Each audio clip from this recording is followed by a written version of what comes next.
Welcome to the Prayagraj institute. आज हम लोग बात करेंगे विज्ञान के अति महत्वपूर्ण प्रश्नों के बारे में। हमारे सामने जो पहला प्रश्न ये है कि नवजात शिशुओं में हड्डियों की संख्या लगभग कितनी होती है। यहाँ पे प्रश्न आपसे पूछा जा रहा है नवजात शिशुओं में हड्डियों की संख्या कितनी होती है, तो इसका उत्तर है लगभग 300। अगर आपसे पूछा जाए वयस्क जो एडल्ट है उनमें हड्डियों की संख्या कितनी होती है, तो उसका उत्तर होता 206।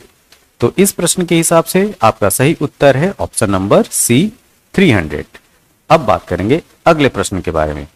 हमारे सामने जो अगला प्रश्न है, प्रश्न ये है कि मानव शरीर की सबसे छोटी हड्डी कौन सी है। मानव शरीर की सबसे छोटी हड्डी कौन सी है, तो यहाँ पे ऑप्शन है टिबिया, फीमर, स्टेपिस और इनमें से कोई नहीं। इसका सही उत्तर है स्टेपिस, एक कान में हड्डी पाई जाती है। अगला प्रश्न हमारे सामने यह है कि किसकी कमी से वृद्धावस्था में मनुष्य की हड्डियां कमजोर हो जाती हैं। आयोडीन की कमी, लोहे की कमी, कैल्शियम की कमी, कोबाल्ट की कमी। इसका सही उत्तर है कैल्शियम की कमी की वजह से। अगला प्रश्न,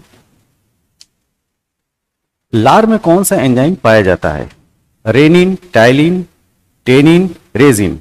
इसका सही उत्तर है टाइलिन। अगला प्रश्न, सर्वप्रथम रक्त परिसंचरण तंत्र का अध्ययन किसने किया था। कार्ल लैंडस्टीनर ने, कॉर्नबर्ग ने, रॉबर्ट ब्राउन ने कि विलियम हार्वे ने। इसका सही उत्तर है विलियम हार्वे। अगला प्रश्न, मानव रुधिर का पीएच कितना होता है। आपको बताना है कि मानव रुधिर का पीएच कितना होता है। ऑप्शन है 7.2, 7.8, 6.6, 7.4। इसका सही उत्तर है 7.4। अगला प्रश्न, मानव शरीर में खून का शुद्धिकरण की प्रक्रिया को कहते हैं डायलिसिस, होमोलाइसिस, ऑस्मोसिस, पैरालिसिस। इसका सही उत्तर है डायलिसिस ए। अगला प्रश्न, इनमें से किसे आरबीसी का कब्रिस्तान कहा जाता है। यकृत, अस्थिमज्जा, प्लीहा और परिशोधिका। इसका सही उत्तर है प्लीहा। अगला प्रश्न, किस रुधिर वर्ग में दोनों एंटीबॉडी पाई जाते हैं। आपको बताना है किस रुधिर वर्ग में दोनों एंटीबॉडी पाए जाते हैं। इसका उत्तर है ऑप्शन डी, ओ। अगला प्रश्न, निम्नलिखित में से कौन से ब्लड ग्रुप को सार्वत्रिक अदाता कहा जाता है। ठीक है, सार्वत्रिक अदाता जो सबसे जो है रक्त ले सके, तो इसका सही उत्तर है ब्लड ग्रुप ए बी। अगला प्रश्न, मानव मस्तिष्क में ज्ञान का केंद्र बिंदु होता है। सेरेबेलम, सेरेब्रम, मेडुला ऑब्लांगाटा, इनमें से कोई नहीं। इसका सही उत्तर है सेरेब्रम। अगला प्रश्न, मानव शरीर की सबसे बड़ी कोशिका कौन सी है। डब्ल्यूबीसी, आरबीसी, तंत्रिका कोशिका और इनमें से कोई नहीं। इसका सही उत्तर है तंत्रिका कोशिका। अगला प्रश्न, मानव में श्वसन की क्रिया कहां संपन्न होती है। यहां पे जो श्वसन की बात की जा रही है वो कोशिकीय श्वसन की बात की जा रही है, तो इसका सही उत्तर है माइटोकॉन्ड्रिया। अगला प्रश्न, क्रेब्स चक्र में किसका संश्लेषण होता है। लैक्टिक अम्ल, पायरुविक अम्ल, ग्लूकोज व एटीपी, फ्यूमेरिक अम्ल। इसका सही उत्तर है फ्यूमेरिक अम्ल। अगला प्रश्न, मानव शरीर में सबसे छोटी अंतःस्रावी ग्रंथि कौन सी है। अधिविक ग्रंथि, एड्रिनल जिसको बोलते हैं, आउटू ग्रंथि, थायराइड, पीयूष ग्रंथि, पिट्यूटरी, अग्नाशय।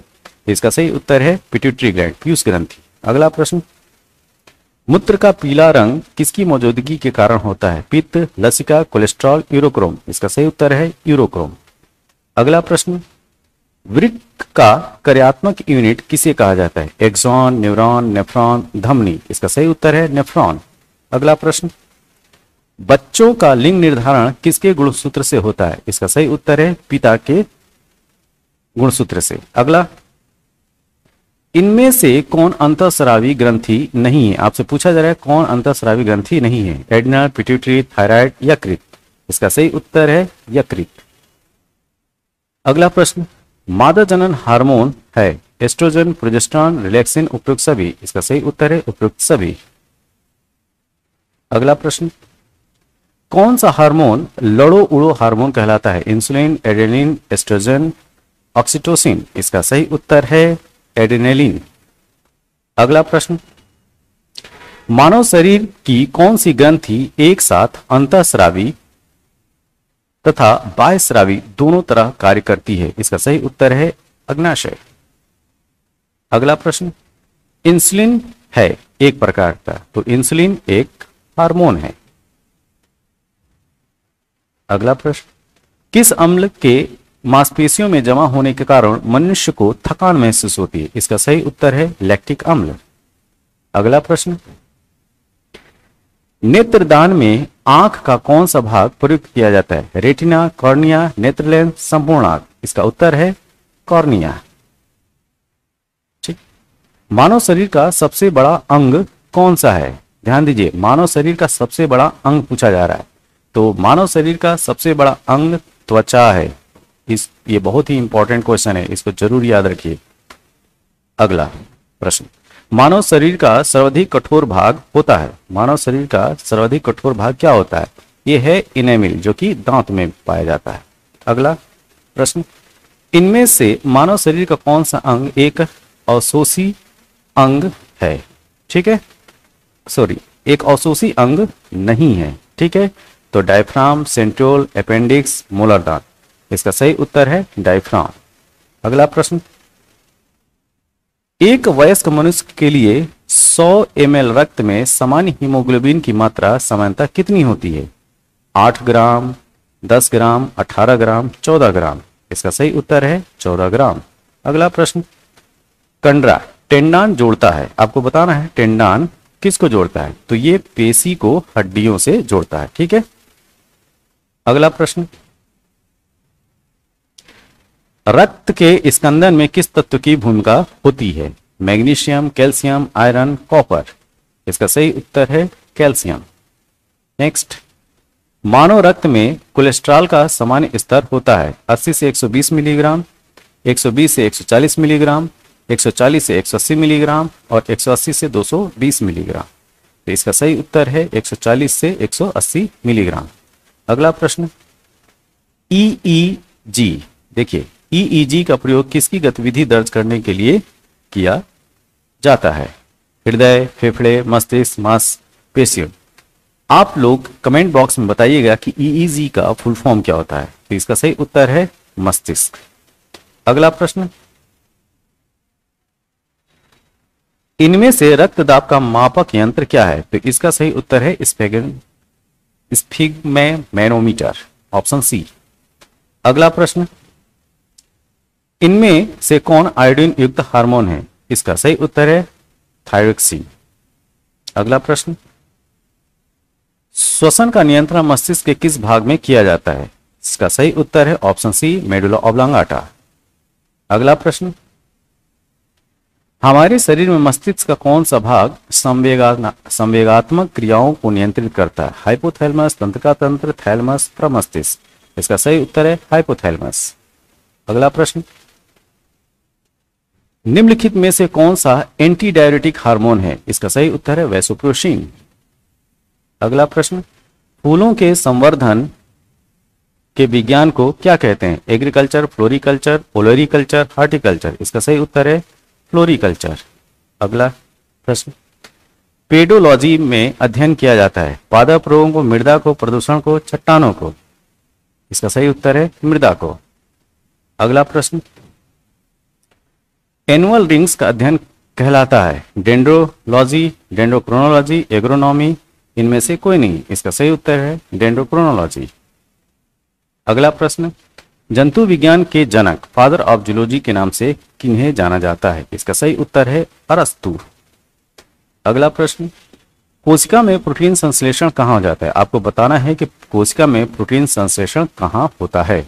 गोल्जी बॉडी में, राइबोसोम में, माइटोकॉन्ड्रिया में, सेंट्रोसोम में? इसका सही उत्तर है ऑप्शन बी, राइबोसोम। अगला प्रश्न, पादप कोशिकाओं का सबसे बाहरी आवरण क्या कहलाता है? तो यह है कोशिका भित्ति। अगला प्रश्न, इनमें से कौन सा वर्णक पत्तियों का हरा रंग प्रदान करता है? Chromoplast, chloroplast, leucoplast? इनमें से कोई नहीं। इसका सही उत्तर है क्लोरोप्लास्ट। अगला प्रश्न, कोशिका की आत्महत्या की थैली कहलाता है? कोशिका की आत्महत्या की थैली लाइसोसोम को बोलते हैं। अगला प्रश्न, कोशिका की क्रियात्मक गतिविधियां नियंत्रित होती हैं? आपको बताना है कि क्रियात्मक गतिविधियां किससे नियंत्रित होती हैं? केंद्रिका के द्वारा, माइटोकॉन्ड्रिया द्वारा, जी द्रव्य द्वारा और केंद्रक द्वारा। इसका सही उत्तर है केंद्रक द्वारा। ऑर्निथोलॉजी किसका अध्ययन होता है? ठीक है, पक्षी, स्तनधारी, चमगादड़, मछली। इसका सही उत्तर है पक्षी। अगला प्रश्न, जंतु विज्ञान की वह शाखा जिसके अंतर्गत आनुवांशिक लक्षणों और उसकी वंशानुगति का अध्ययन किया जाता है कहलाती है? Ecology, cytology, geology, genetics. इसका सही उत्तर है ऑप्शन डी, जेनेटिक्स। अगला प्रश्न, उत्तकों की रचना के अध्ययन से संबंधित विज्ञान कहलाता है? Cytology, mycology, histology, anatomy. इसका सही उत्तर है ऑप्शन सी, हिस्टोलॉजी। तो ये आपके सामने कुछ महत्वपूर्ण प्रश्न थे। ये वीडियो आपको कैसा लगा? जैसा भी लगा हो आप कमेंट बॉक्स में अपनी राय जरूर दें। तब तक के लिए थैंक यू, धन्यवाद। Welcome to the Prayagraj institute. आज हम लोग बात करेंगे साइंस के बहुत ही महत्वपूर्ण क्वेश्चंस के बारे में।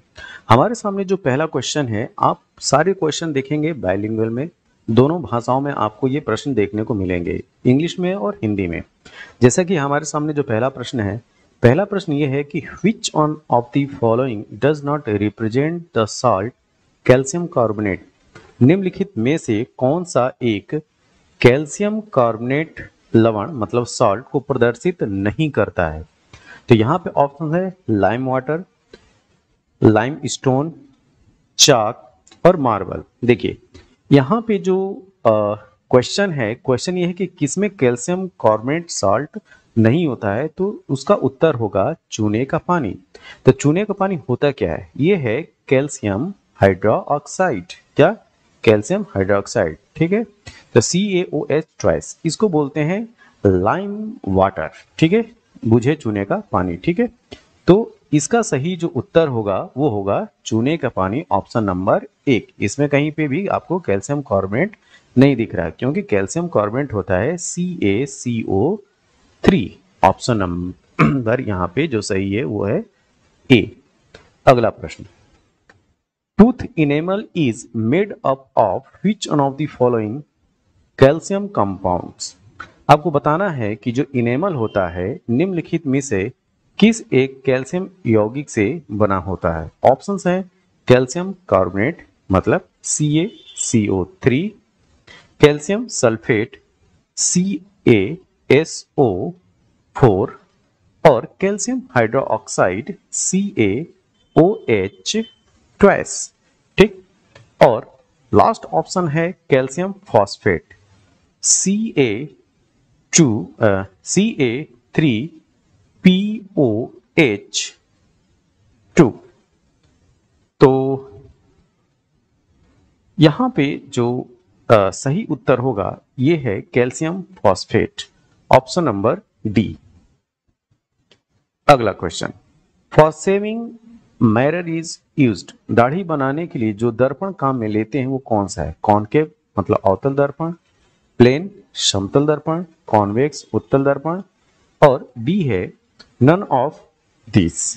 ठीक, तो इस प्रश्न का जो सही उत्तर है वो है ऑप्शन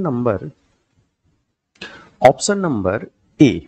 इसके लिए हम कॉनकेव मिरर का इस्तेमाल करते हैं, अवतल दर्पण। ठीक है, तो शेविंग के लिए जो मिरर इस्तेमाल होता है वो होता है कॉनकेव मिरर।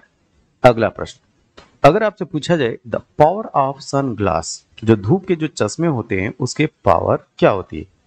तो एक चीज ध्यान रखिएगा, जो ग्लास होते हैं उसकी जो पावर जो मापी जाती है वो डायोप्टर में मापी जाती है। किसमें? डायोप्टर में।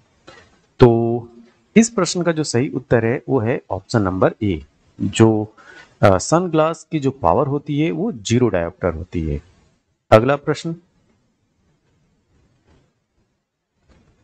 viewfinders used in automobiles to locate the position of the vehicle behind are made of?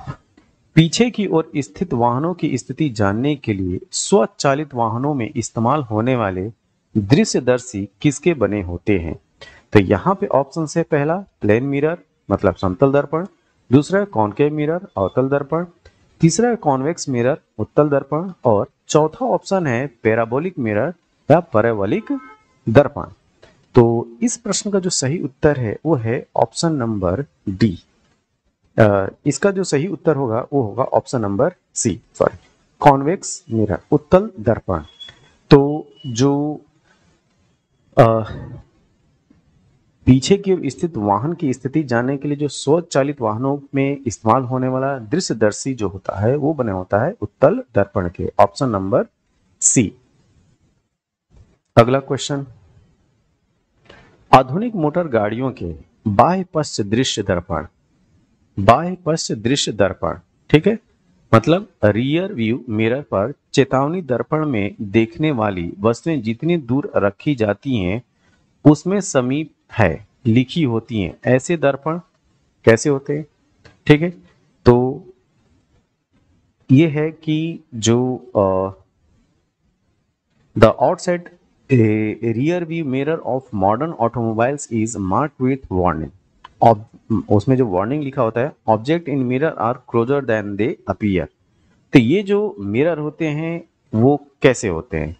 Plane mirror होते हैं, मतलब समतल दर्पण होते हैं, कि convex mirror with a very large focal length, अत्यधिक फोकस दूरी वाले अवतल दर्पण होते हैं, कि कॉनकेव मिरर होते हैं with very small focal length, मतलब बहुत कम फोकस दूरी वाले अवतल दर्पण होते हैं, कि कॉन्वेक्स मिरर होते हैं, मतलब उत्तल दर्पण होते हैं। तो इस प्रश्न का जो सही उत्तर है वो है ऑप्शन नंबर डी। इसमें जो होता है वो होता है उत्तल दर्पण, कॉन्वेक्स मिरर। तो ध्यान से देखिए इस प्रश्न को। जो आजकल की जो मॉडर्न मोटर व्हीकल है, तो आधुनिक जो मोटर गाड़ियों की जो बाह्य पश्च दृश्य दर्पण, रियर व्यू मिरर पर चेतावनी जो लिखी रहती है कि दर्पण में दिखने वाली वस्तुएं जितनी दूर दिख रही हैं उससे समीप हैं, ये एक वार्निंग मैसेज लिखा रहता है, ठीक है। तो ऐसे जो दर्पण होते हैं वो होते हैं convex mirror, option number D. ऐसा ही ऊपर जो प्रश्न था वैसा ही प्रश्न एक बार फिर, the mirror used as rear view mirrors in vehicles, ठीक है। तो यस, इसका सही उत्तर है कॉन्वेक्स, उत्तल लेंस। अगला प्रश्न, if any kurta shirt is white then it means, यदि कोई कुर्ता या कमीज सफेद है तो इसका अर्थ क्या होता है, ये आपको बताना है, ठीक। तो इसका मतलब ये होगा कि it completely reflects the light. जो सफेद चीजें होती हैं वो लाइट को पूरी तरीके से रिफ्लेक्ट करती हैं, तो वह प्रकाश को पूरी तरह परावर्तित करता है। तो ऑप्शन नंबर ए इसका सही उत्तर है। तो सही उत्तर क्या होगा? Option number A. अगला प्रश्न, Which of one of the following is the natural phenomena used on which a simple periscope works? इसको हिंदी में देखिए, निम्नलिखित में से कौन सी वह भौतिक घटना है जिसके आधार पर एक सरल परिदर्शी पेरिस्कोप कार्य करता है? तो ये इसका जो प्रिंसिपल है प्रकाश का परावर्तन, रिफ्लेक्शन ऑफ लाइट। तो पेरिस्कोप रिफ्लेक्शन ऑफ लाइट पे काम करता है। अगला प्रश्न, which one of the following harmful ultraviolet ray, अति हानिकारक अल्ट्रावायलेट किरणें कौन सी हैं? Ultraviolet A, ultraviolet C, ultraviolet B की अल्ट्रावायलेट डी? तो इस प्रश्न का सही उत्तर है ऑप्शन नंबर बी। जो अल्ट्रावायलेट सी जो किरणें होती हैं वो काफी ज्यादा हानिकारक होती हैं, ठीक है। तो वैसे जो सूर्य के प्रकाश में जो किरणें होती हैं मुख्यतः 3 प्रकार की होती हैं, ultraviolet A, ultraviolet B, ultraviolet C. तो अल्ट्रावायलेट ए जो होती है वो अधिक तरंग दैर्ध्य वाली होती है, अल्ट्रावायलेट बी जो है मध्यम तरंग दैर्ध्य वाली होती है, और अल्ट्रावायलेट जो सी होती है वो अत्यंत ही सूक्ष्म तरंग दैर्ध्य वाली होती है, तो मतलब माइक्रो वेवलेंथ होता है। तो इसका मतलब वेवलेंथ जिसका कम होता है वो ज्यादा हानिकारक होगी, ठीक है। तो अल्ट्रावायलेट सी जो है उसकी वेवलेंथ होती है कम, इस वजह से ये ज्यादा हानिकारक है कंपेरिजन टू अल्ट्रावायलेट ए और ultraviolet B. Okay, the velocity of light is maximum in, आपको बताना है कि प्रकाश का वेग अधिकतम किस में होता है, ठीक। तो डायमंड, हीरे में, वाटर पानी में, वैक्यूम निर्वात में, और हाइड्रोजन, ठीक। तो इसका जो सही उत्तर है वो है ऑप्शन नंबर सी। देखिए, प्रकाश का वेग जो है उस पर डिपेंड करता है कि उसका अपवर्तनांक कितना है, ठीक है। तो प्रकाश का वेग, जिस वस्तु या पदार्थ का अपवर्तनांक ज्यादा होता है उसमें प्रकाश की गति न्यूनतम होगी, ठीक है। तो जिसमें अपवर्तनांक ज्यादा, उसमें जो स्पीड ऑफ लाइट होगी वो कम होगी। तो इस हिसाब से यहाँ पे जो अपवर्तनांक जो सबसे कम है वो है वैक्यूम का, इस वजह से वैक्यूम में स्पीड ऑफ लाइट ज्यादा होगी। Okay, next question, the nature of light radiation is, आपको बताना है कि प्रकाश किरणों की प्रकृति कैसी होती है। वेव के समान होती है, मतलब तरंग के समान, पार्टिकल के समान, कण के समान, और सी ऑप्शन है like both wave and particle, तरंग एवं कण दोनों के समान, और डी ऑप्शन है not like a wave and particle, ना तो तरंग की तरह और ना तो कण के समान। तो इस प्रश्न का सही उत्तर है ऑप्शन नंबर सी। जो लाइट का नेचर होता है, जो प्रकाश जो है वो एक इलेक्ट्रोमैग्नेटिक वेव है, और इसमें जो है वेव और पार्टिकल दोनों के ही नेचर पाए जाते हैं। अगला प्रश्न, accumulation of which one of the following in the muscles of sprinters leads to cramp? जो तेज धावकों की मांसपेशियों में निम्नलिखित में से किसके संचयन से ऐंठन आ जाती है? ठीक है, तो ऐंठन होने का जो क्रैम्प जो डेवलप होता है, जो तेज धावक होते हैं उनकी मांसपेशियों में, वो लैक्टिक अम्ल के एक्युमुलेशन की वजह से होता है। ठीक है, ये अम्हा नहीं है, ये अम्ल है। ठीक है, लैक्टिक अम्ल, लैक्टिक एसिड के एक्युमुलेशन से होता है। ठीक है, तो ऑप्शन नंबर ए इसका सही उत्तर है। अगला प्रश्न, blue baby syndrome is caused by the contamination of, ठीक है, निम्नलिखित में से किसके संदूषण या प्रदूषण के कारण ब्लू बेबी सिंड्रोम होता है? तो इस प्रश्न का सही उत्तर है नाइट्रेट का पॉल्यूशन। ठीक है, ऑप्शन नंबर सी। अगला question, Which one of the following is waterborne disease? आपको बताना है कि निम्नलिखित में से कौन एक जल संक्रामक रोग है। तो यहाँ पे ऑप्शन है जॉन्डिस मतलब पीलिया, ट्यूबरकुलोसिस क्षय रोग, रेबीज अलर्क रोग, रेबीज इसको बोलते हैं, आर्थराइटिस गठिया। इस क्वेश्चन का जो सही उत्तर है वो है जॉन्डिस, पीलिया। पीलिया क्या है कि एक वाटर बर्न डिजीज है, ठीक, जो प्रदूषित जल की वजह से होता है। इस रोग में होता क्या है कि लीवर जो है प्रभावित होता है, और त्वचा और आंख में जो है येलो पिगमेंट बढ़ जाने के कारण से वो पीली दिखाई पड़ती है। ठीक है, अगला प्रश्न, the organ affected by malaria, malaria से प्रभावित होने वाला अंग कौन सा है? ठीक है, तो मलेरिया से प्रभावित जो होता है ना तो हृदय होता है, ना तो गुर्दा, ना तो फेफड़े। इससे जो प्रभावित होता है वो है प्लीहा, स्प्लीन, ऑप्शन नंबर डी।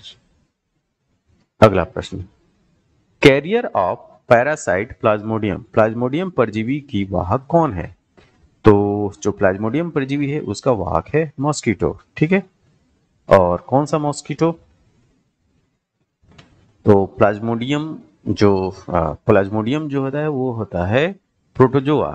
ठीक, और एनाफिलीज मच्छर की वजह से ये फैलता है, फीमेल एनाफिलीज मॉस्किटो।